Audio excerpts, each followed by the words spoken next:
If you thought the subway LRT debate was over, think again.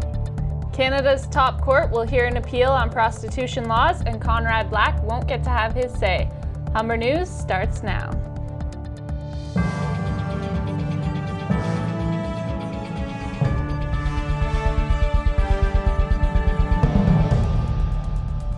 Hello, it's Thursday, October 25th. Welcome to Humber News, coming to you from the Broadcast Center here at the North Campus.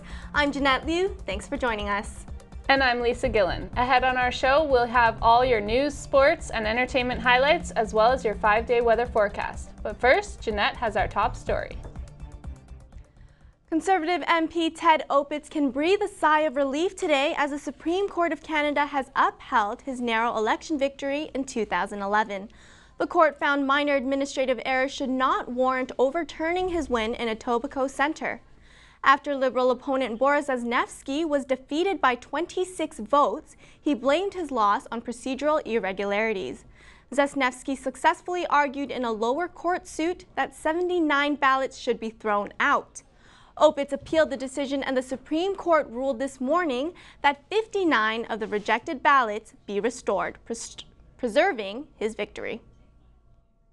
The Supreme Court of Canada will hear the federal government's appeal on a decision earlier this year that effectively legalized brothels.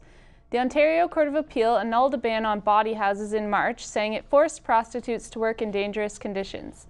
In Canada, prostitution is not in itself illegal, but key activities linked to prostitution, like organizing a sexual service operation in public areas, are illegal.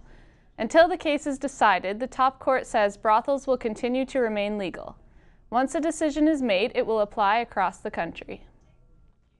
Residents of the Cabbagetown neighborhood, where a woman was stabbed to death Tuesday, gathered at a candlelit vigil last night.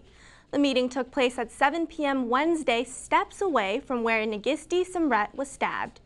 Residents expressed concern to the media, saying they were shocked by the attack. One of Simret's colleagues spoke about the victim and how she frequently talked about her children in Africa and her hopes of bringing them to Canada. Ontario Ombudsman Andre Marin says 23 OPP officers have taken their own lives since 1989. The figure surpasses the total number of officers killed on duty over the same time period. Over the past 18 months, 5 members of the OPP have committed suicide. Marin's report makes 34 recommendations to improve support services to officers. The document suggests providing more psychological services, developing prevention programs, and dealing with operational stress injuries. Marin says it is hard to think of a better public investment. Moments after a downtown relief subway line was made a priority by TTC board members, the Commission also issued 2 more studies on a Scarborough line. Some city councillors are frustrated by yesterday's commission meeting, saying the TTC is sending mixed signals. Commissioner John Parker was outside speaking to reporters when the board unanimously approved reopening the debate. Parker then confronted TTC Vice Chair Glendon Bearmaker, saying his request was stupid and irresponsible. Parker says further studies would dilute the message that the city desperately needs a downtown relief line. The Scarborough subway project was rejected once before. It's the time of midterm exams and midterm marks, and for many students, no sleep. But be careful of that sleeplessness. New research shows not getting enough sleep leads to weight gain. Clover Sterling has the story. Sleep deprivation is common among students, especially when studying and using the computers often. Humber student David Hunt says, for him, it's a struggle getting enough sleep with his tight schedule.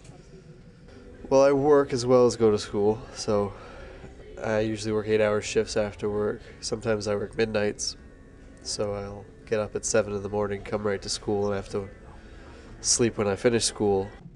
Food does play an important part in our daily lifestyle, and making the right choices is very important. From the School of Health Sciences, Jason Powell says, it is important to have enough sleep, eat healthy, and avoid weight gain. Choose your healthy snacks in the evening hours very wisely, because what you don't want to have happen to you is consuming a high-calorie meal or high-calorie foods and then heading off to bed, because the body is an amazing machine that just stores absolutely everything, doesn't waste a thing. Experts from the National Sleep Foundation says if you're still having trouble sleeping, it might be a medical condition. Solution? See your doctor. Clover Sterling, Humber News. Looking to plan a trip or share some recipes with new people? A variety of HSF-funded clubs are offered to students each year.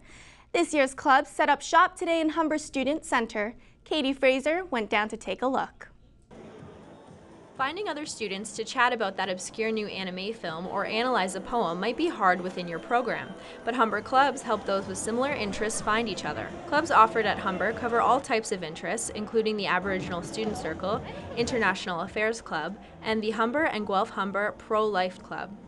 The HSF says that clubs must be social, cultural, or interest-based, and there is an application process to start a club.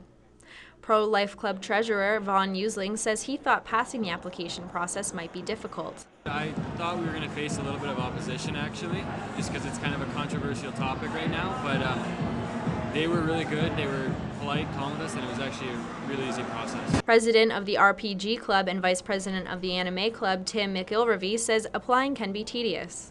It can be a little frustrating at times. HSF is pretty good about handling the applications, but getting them out there and getting things started can be a little slow.